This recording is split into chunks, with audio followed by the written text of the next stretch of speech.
Rusty Quill presents. Welcome to Ain't Slayed Nobody.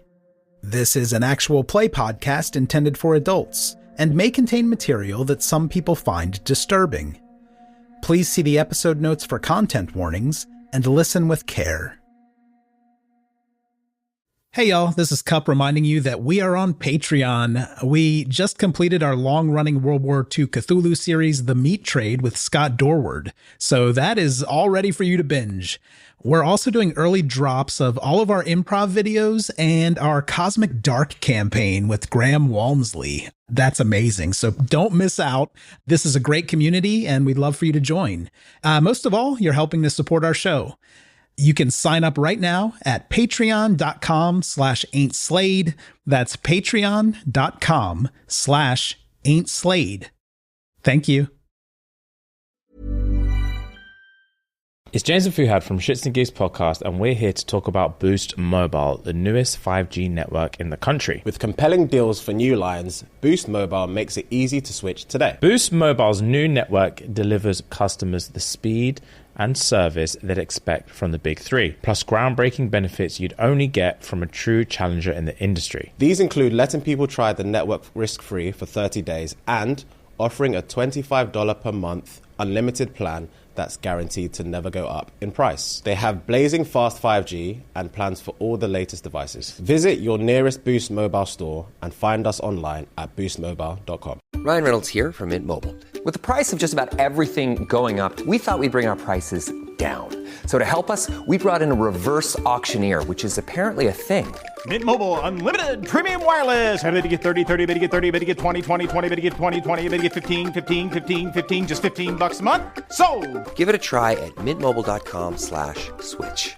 Upfront payment of $45 for 3-month plan equivalent to $15 per month required. New customer offer for first 3 months only. Speed slow after 35 gigabytes if network's busy. Taxes and fees extra. See mintmobile.com. You buy a pair of socks, that's 2 socks. You buy a pair of Bombas socks, that's 4 socks. Because one purchased is one donated. Socks are the #1 most requested clothing item in homeless shelters. So when you buy a pair of super comfortable Bombas socks, you're also donating a pair. Bombas customers have powered over 150 million donations. So Bombas would like to thank you 150 million times. But we only have like 30 seconds. Go to bombas.com/ACAST and use code ACAST for 20% off your first purchase. That's bombas.com/ACAST and use code ACAST at checkout. This summer, Instacart is bringing back your favorites from 1999 with prices from 1999. That means 90s prices on juice pouches that ought to be respected, 90s prices on box mac and cheese, and 90s prices on ham, cheese, and cracker lunches. Enjoy all those throwbacks and more at throwback prices. Only through Instacart. $4.72 maximum discount per $10 of eligible items. Limit 3 offers per order. Expires September 5th while supplies last. Discount based on CPI comparison.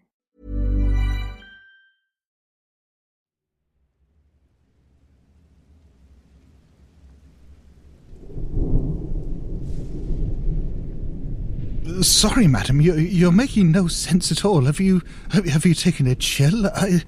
Let me fetch you a brandy's. Would that help? You offer her a flask and she, sniffs at it and, takes a... You're a kindly one. In order to probe some sort of sense out of this woman, you can make a psychology or charm roll to see if you could get on her level. Let's roll and see what happens. The captain is singularly unsuited to this task. Oh! I've rolled a 1. Amazing. Incredible. You've smashed this roll. And she's rambling about the plagues of Egypt. Yes. And as she mentions the darkness, you realize that yes, it has been dark almost all year. People are calling it the year without a summer. Mm-hmm. There's some murmurs among natural scientists that it's because of volcano eruptions around the world. That the sky itself seems darker, the sun dimmer. The father started it in the sun he had to finish it. By making a son that would save him. But to give birth to an angel. But not all angels is friendly. I brought it out. I brought them out. What are you saying? You're the midwife? Yes. Yes, damn these hands, what done it? First he come, little Alex. Golden as an angel from the Empyrean he was. The son of an angel, you says. Then it comes. It's had teeth, Mr. Stone. It's had teeth. Not sister or brother. Something else. Madam, I obviously something has troubled you greatly. I believe there is a doctor present at the ball. Would you do me the kindness of accompanying me back to Never come Budleigh back. Hall? Never come back. They tell me never come back. But I hear it, you see. I hear it and I sees it. It comes out at night.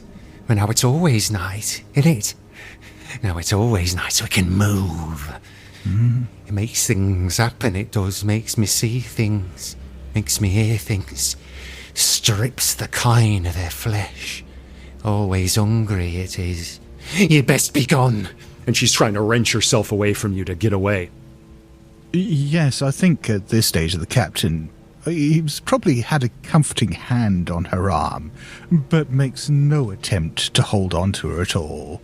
And if she's running off into the darkness, he'll just let her disappear as he's standing there in the drizzle and at the undergrowth, staring into the darkness where she went. And at that point, he taps his pockets, looking for his hip flask again, and realizes she's run off with that as well, and sighs and heads back into the hall for a fortifying brandy. And the rest of you have come out into the hall. There's a lineup for a Virginia reel. You may dance if you wish, but it might be hard to dance, being so distracted by the palpable masculine beauty of Alexander Budleigh, who is strode out in an impeccably tailored jacket, golden ringlets on his shining pate. It is as though the sun itself has broken dawn there in the ballroom as he effortlessly capers and dances. Yeah, are you joining in the dance? Do you see, Miss Radcliffe? Isn't he just as I said? Yes, Miss Wentworth, you must go up and make yourself known to Alexander. Let me have a look at you and let me just make sure, nothing's out of order. No, stray hairs, no tags just sticking out. I don't know. Why don't you roll dancing, Miss Emma? Oh, yeah, happily. She's been schooled in the arts, so yeah, that's a success. Excellent. There's even a pass with Mr. Keene, who kind of staggers his way through a pass with you, being a little too handsy. When you cross with young Alex, you are just immediately, his grace is immediately apparent. Is just the most charming lad you can imagine. And he seems to be about the same age. Perfect. But Emma's going to play aloof and a little disinterested. So kind of dancing with him, but looking over his shoulder a little bit, just kind of scanning the room, putting on a smile, but maybe it seems a little bit forced. Okay, so you're almost negging him somewhat if you're playing a little bit. Again. Why not? This maybe isn't charm in the conventional sense, but you are trying to charm him with your wiles by wearing one of the masks that we have referred to on the stage of society. So let's see how well you do. Yeah, that's a success, actually. Neat. Great. When the dance concludes, you have succeeded at your charming dance. What perhaps your negging wasn't able to achieve, your skill at dancing did. Amazing. Thank you for the dance, Alan. And we'll fuck off. Great. Using his incorrect name, and you can see him double take, who is that woman? Classic. Let's just say that now that the dances conclude, people have kind of broken off again into pairs. When the door swings open, You can see the eyes of Miguel Vergoza locked with yours. Miss Radcliffe just like doesn't know whether he hates or loves you. Oh, no. But you can see the eyes of Alexander just like every now and again glancing at you, Emma. You can see the butler looking at you distastefully, James Pimm. You perhaps, Captain John Stone, are distracted by everything that you have heard as you come in, and your clothes now a little slick with mud and rain. Yes. I will still have my eyes glued on the Baron. You know, if we're talking about where everyone's eyes are. Mm-hmm. Yes, and he is beaming at his son, and he has not paid attention to his daughter all night. His daughter is gone. And you notice, like, there is a door, if you kind of peek down towards the west of the house, that is cracked open. I think Captain Stone is standing there on the edge of the dance floor, dripping water, his eyes just a bit too wide, staring uneasily at Alexander. And he turns to you with a grin, and it is as charming and warm as the sun itself, as if you are looking into the eyes of a cherub, the eyes of an angel. He's gorgeous. Amazing. I'd like to go to Baron Budleigh. Hugh Budleigh. Certainly. I'd love to track down Charlotte. Okay, great. Oh, you're gonna go to the West Wing? I don't think that we're gonna do a walk and talk. I don't think that she would go without Miss Radcliffe. Okay. Yeah. I'll make a quick pit stop to Hugh before going to the West Wing as well. You could plant the seed with Hugh, yeah. Hugh Budleigh beams at his bright young boy, flushed from dancing, and he kind of pivots. He looks at you, and you, of course, at this proximity, also notice that on his distinguished features there is this prosthetic nose. Mm-hmm. And he kind of peers at you from over his starched high collar. What a fine family you've got gathered here. And this man is not used to speaking to people that he doesn't know who have not been introduced to him. He just sort of looks at you for a second, for like too long a beat, as if to be like, why are you talking to me?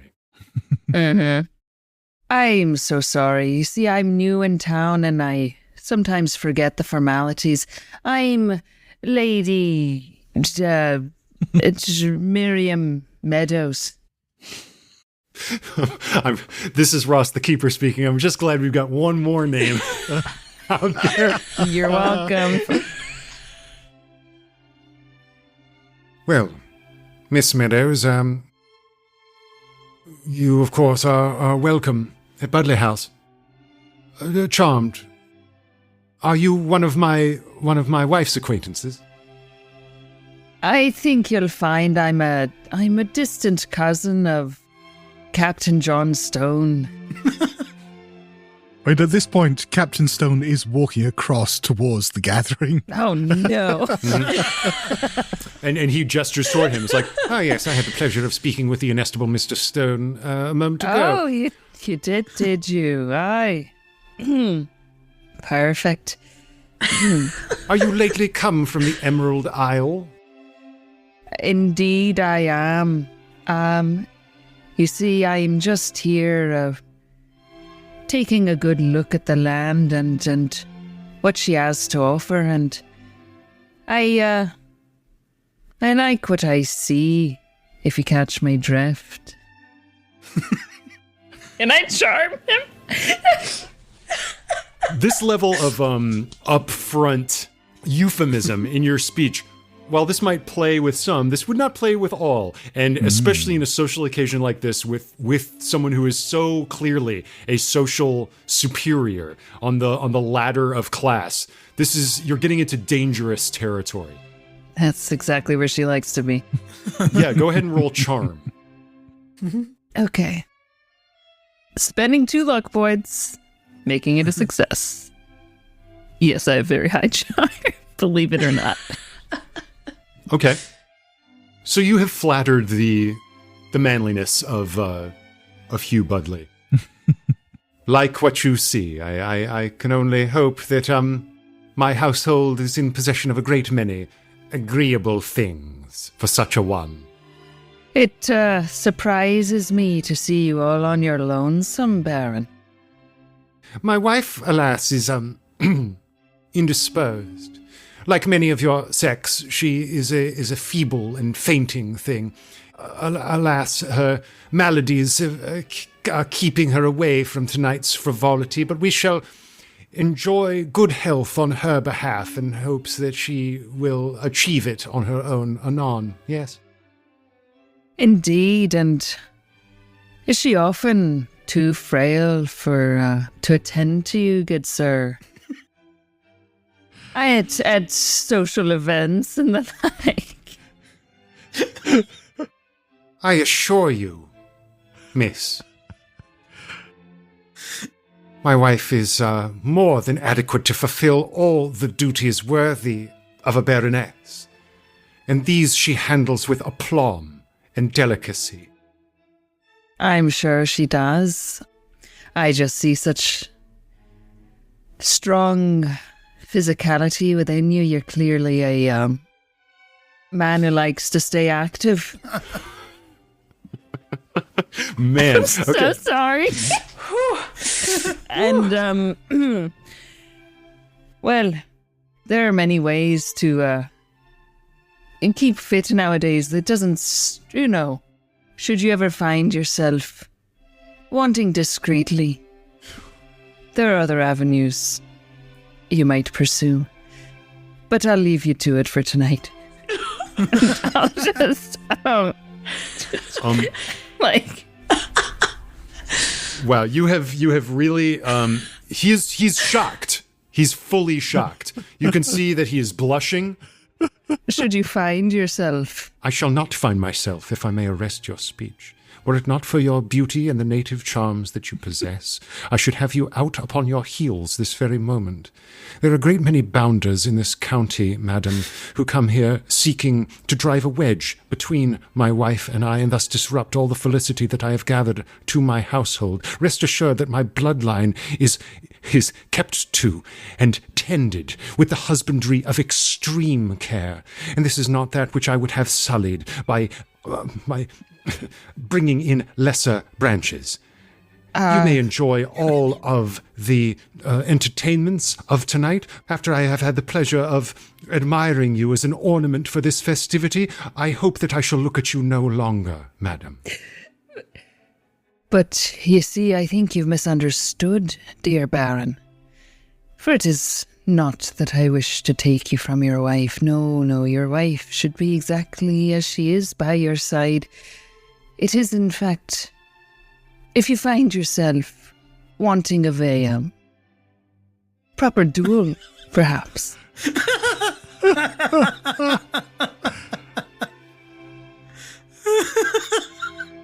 That I would be more than willing to tussle with you, you see. And now I will just make my way away. I just bow away.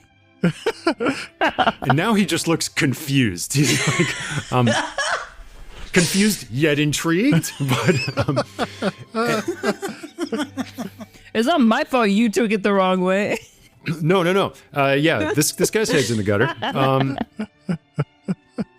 And he is charmed by you, as your role was a success. Had it not been a success, he would have kicked you the hell out. But you've played upon his charms enough for him to be discreet, and you may stay, but you're on the razor's edge. To the West Wing. As you rejoin Emma, I think if I've overheard this, did that go as you had hoped? You see, dear, it was quite tantalizing. I did not know where any moment was going to go, and that is exactly how I like it to be. I say, you possess a nimble heel. Miss, might I have the pleasure of your name? And behind you is the golden face of Alexander Budleigh. To me? He's speaking to you, Emma. Oh, thank God. Oh. Hello. Yes, thank you for the dance earlier. I am Miss Emma Wentworth. He makes a deep bow. Miss Wentworth, you've already favoured me with your charms upon the dance floor. I can only hope that we may have a gentler conversation if time permits. Oh, well, one would not be opposed, but I do apologise. Miss Radcliffe and Miss Razzleberry and I were just on our way to, see about... The powder room, the powder room, the powder room. The powder room, yes, of course. You know. Of course. We must freshen up to be our best selves with such a dance floor as this. I dare say you need no freshening to brighten the native virtues that you two already possess in great number. But yes, I shall detain you no longer. To the powder room, ho! Oh, yes. And you know, Miss Wentworth is quite in demand, but I'm sure she could carve out some time for you perhaps later this evening. Oh, Mr. Razzlebooth, we should not make promises that we cannot keep. I'm sorry, what is her name? It is... It's quite confusing. You see, I have several family names. I'm not who you were here to speak to. This is just a fleeting moment. You've caught us between rooms, you see. Yes. Razzlebun is just the pet name that I have for my dear friend here, you see. Yes. Of course. Well, I shall make you tarry no more. Thank you, and a lovely evening here at Budleigh House. To you as well. Jenny bows and turns away, but you can catch him sneaking glances at you, Emma. Emma, why did you not want to make a rendezvous for later this evening? Oh, sorry, there we are. Why did you not want to speak with this? I thought he was your goal. Oh, he seems eager, but not yet eager enough, and so I wish to put a little bit of distance between us still. Oh, a little cat and mouse, I see. Very nice. Yes. Mm-hmm.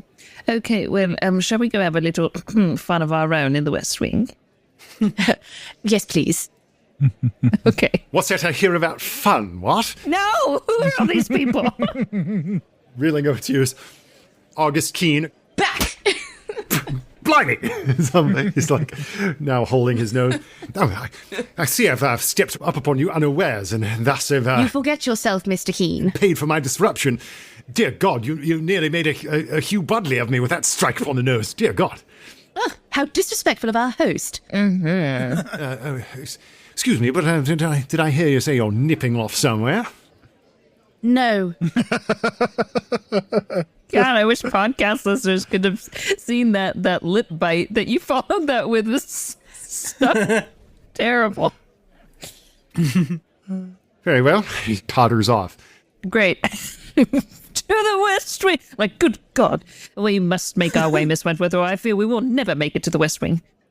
Let us go. But also, since you do seem to have a penchant for chaos, that gentleman, I do not think he is what he appears to be. Mr. Keene? Mm-hmm. In what way? He seems to be a drunkard.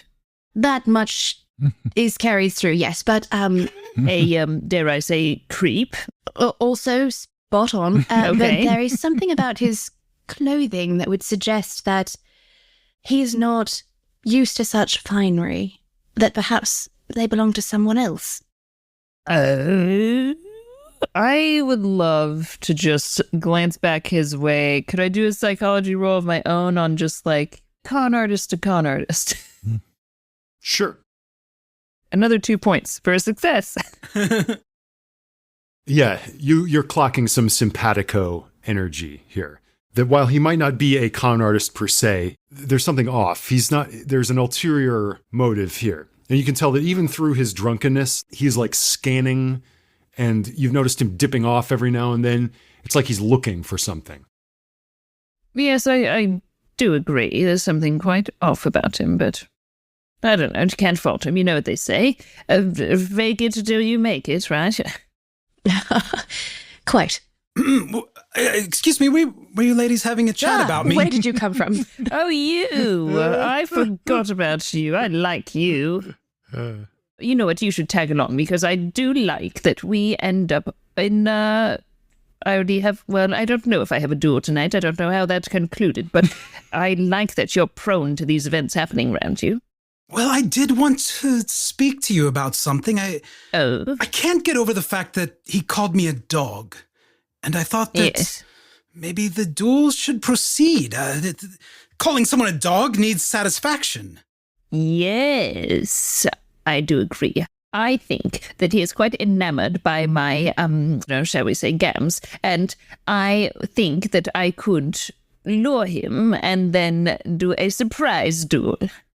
Oh, and do you think Captain Stone might be a good second? Well, I think Miss Wentworth has already volunteered to be my second, but I do need to speak to Captain Stone because I may have implicated the captain into one of my ruses when I was trying to speak off the cuff. Mm-hmm. Oh, dear. I think I saw him. Do we see Captain Stone? Let's reunite this. Captain Stone was on his way to talk to the Admiral. Oh. No. Great. It's like a slow moment. Watching this happen. Like, where is Captain Stone? We cut to Captain Stone, like, at the Admiral. Like, yeah. Your cousin is a, indelicate sort. I didn't realize he was here. What? That young lady there, disappearing around the column. Cousin, you say? Well, I do come from a large family. Yes, I, alas, do not. Yes, but actually, I did rather want to speak to you about family. I'm sorry, I hope this isn't an indelicate question, but I was wondering, with all the accolades being offered to your son this evening, to young Alexander, I was wondering if we might be meeting his brother tonight. The face of Admiral... Oh, shit. Budleigh drops and is incredibly still. I beg your pardon, sir.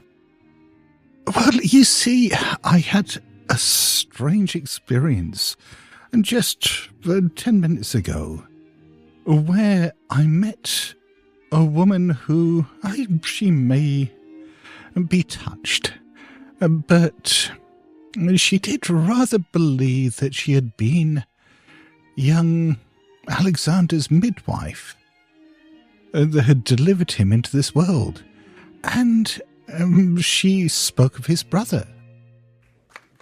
Captain Stone, you and I are men of the barracks, so you understand that even more dangerous, sometimes, than the ball or the fire is camp gossip.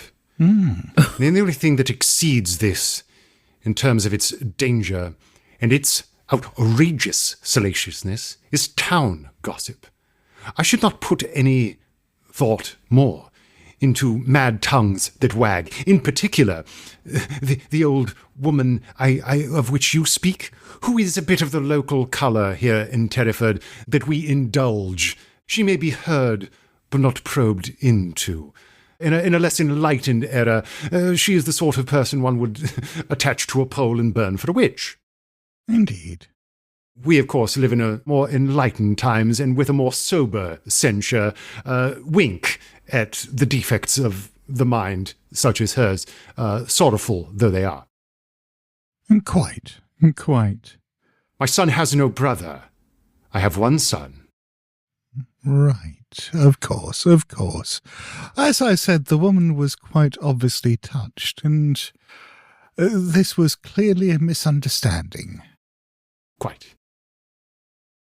I understand you are not from our greater county, and perhaps do not know, with the intimacy of some here, the nature of my family. It is most small. My father nearly ruined us with his profligacy, but with great attention and with service to my country and my king, I am bringing it back to its rightful place. and my son shall prove the final ornament in the diadem that shall crown the Budleighs once again. I wish you every success this evening with your son's entry into society, and yes, I hope this does lead to the restoration of your family's once great name. These years must have been quite trying. I saw part of the building had been reconstructed. Was there must have been a fire, I assume. Is that right? Can I get a roll to see if you can get his tongue wagging? This sounds like charm. Like officer to officer. Yes, I have completely botched that charm roll. Not a fumble, but a dismal failure. Yes, there was a fire.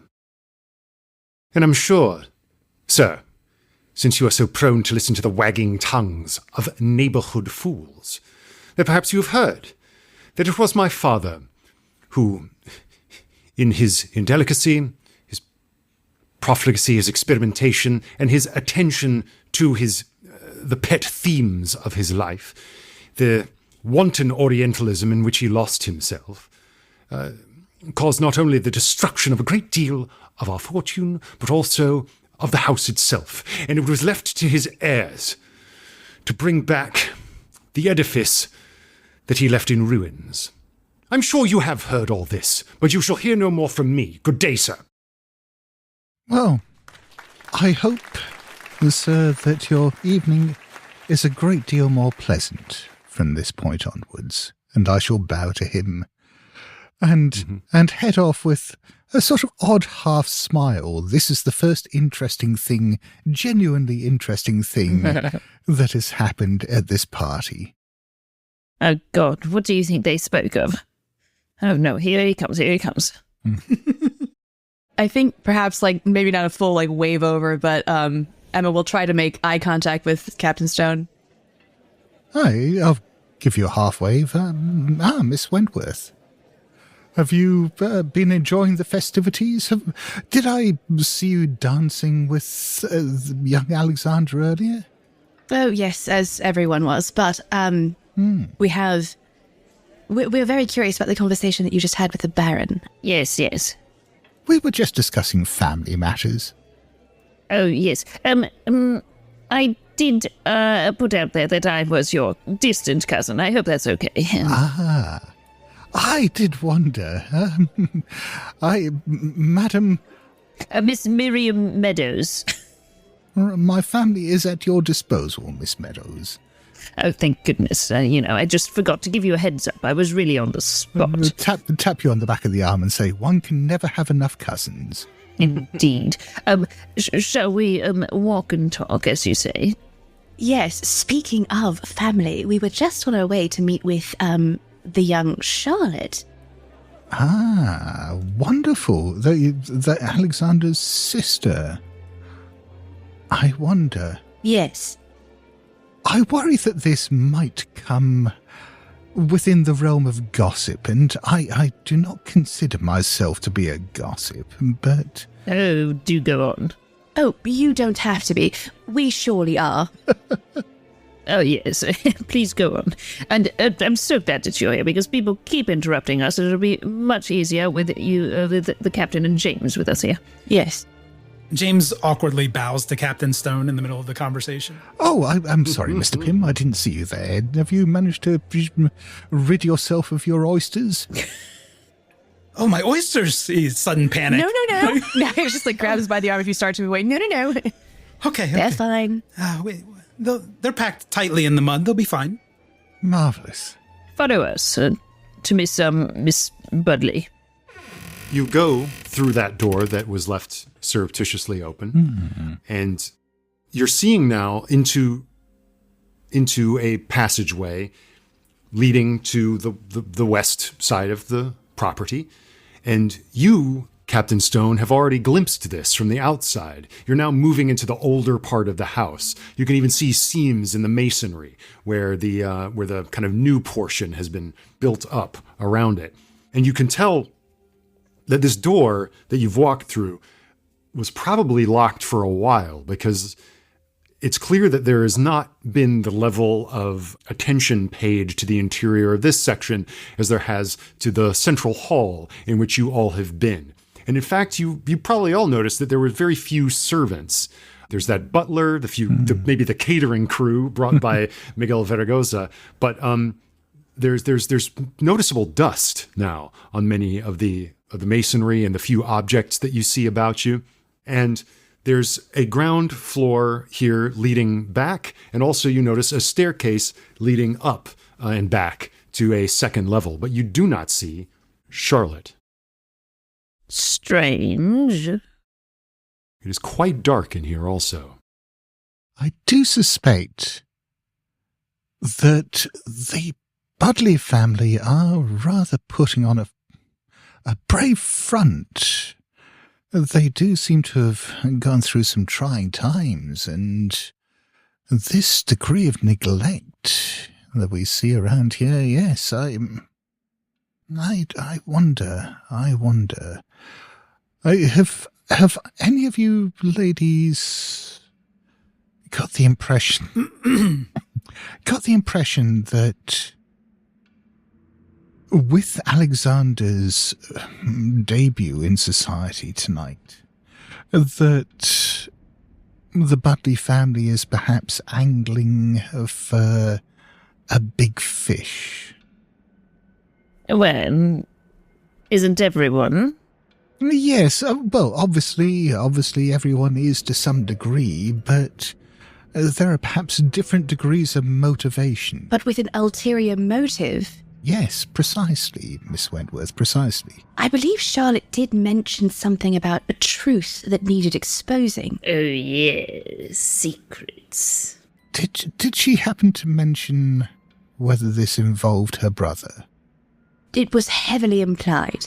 Yes. Did she say which brother? Excuse me? There's only the one? My God, how many brothers are there? That, Miss Radcliffe. Oh, I'm sorry, Miss Meadows. Is a very good question. No, whatever you want here. I thought it was Razzleby. It's just, look, let's take a moment. For the general guests, it's Miss Rasselby. For the Baron, it's Miss Miriam Meadows. And that's it. It's really simple. I don't know why you were getting confused. Oh my. You suddenly hear what sounds like furniture moving. And it's coming from upstairs. That must be her. Miss Budleigh? Miss Budleigh? Hello? There is silence that answers you. Perhaps we should go see. Is there a candlestick or anything around here that we can use for light? Yes, there's a candelabra on a shelf nearby.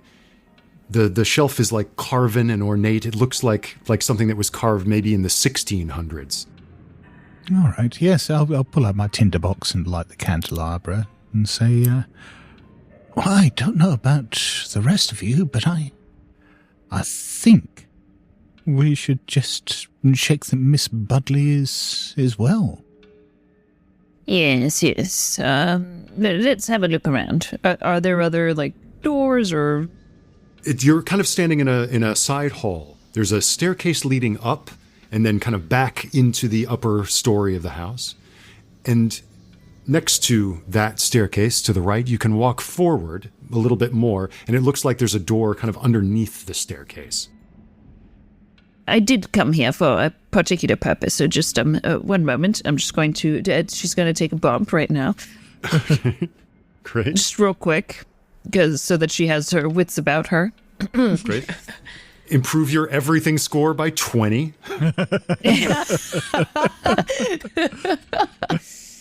All right. So upstairs, downstairs, there's 2 doors ahead of us. We have heard a sound upstairs. Where would you like to go, my dear patriots? I think Captain Stone has the right of it. We should go upstairs and ensure that Charlotte is not injured or in distress.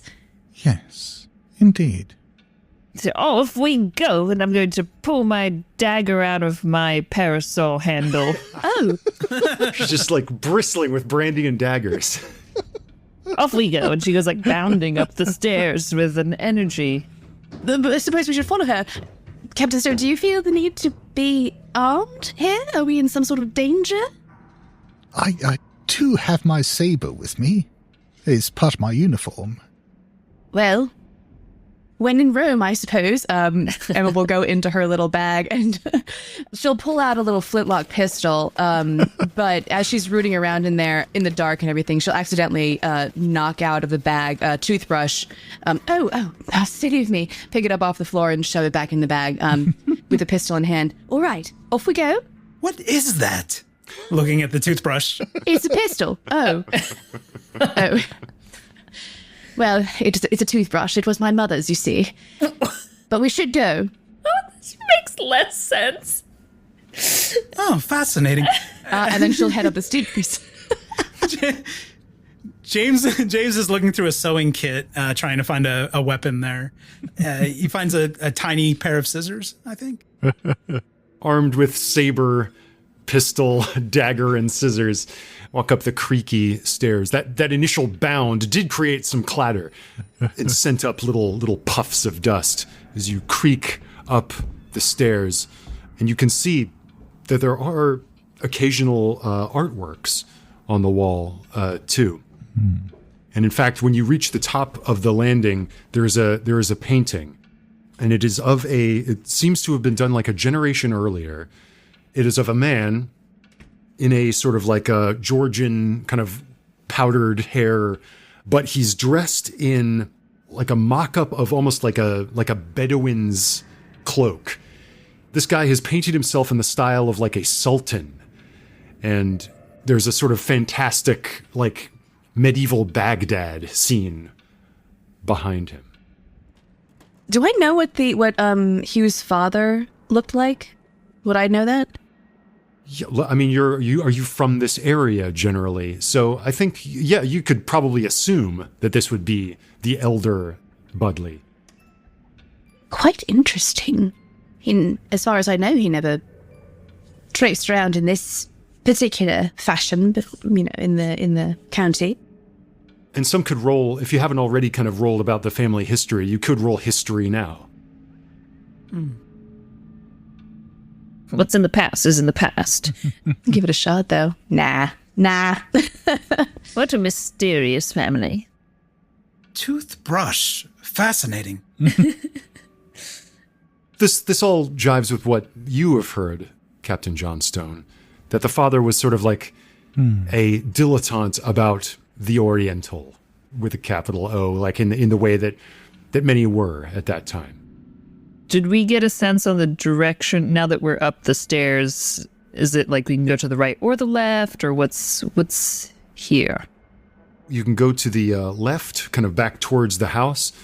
You can go kind of back beyond the painting, forward a little bit more. So you're kind of a fork of two paths, forward or to the left. If we were guesstimating where that sound came from. The left. Okay. Let us, before we proceed any further, Miss Budleigh? You have another name? You hear silence. I think perhaps she is playing a little game with us. Yes. Miss Budleigh, are you there?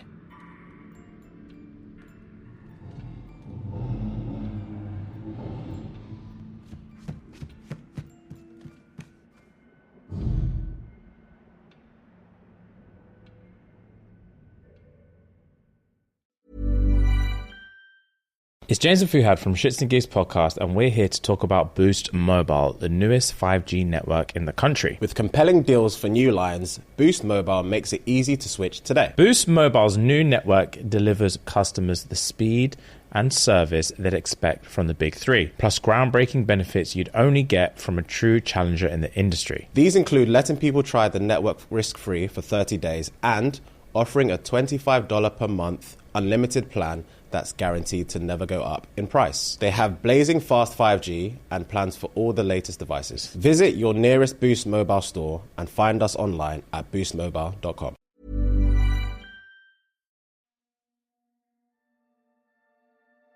Thank you for listening to Ain't Slayed Nobody. For ad-free episodes, lots of bonus content, and special programming, please join our wolf pack at patreon.com/ain'tslayed. Or subscribe to Ain't Slayed Nobody Plus at Apple Podcasts. Nothing helps the show more than becoming a subscriber. See our show notes for full credits, and help us grow by posting friendly reviews and spreading the word to your friends and followers. Thank you, and good luck out there.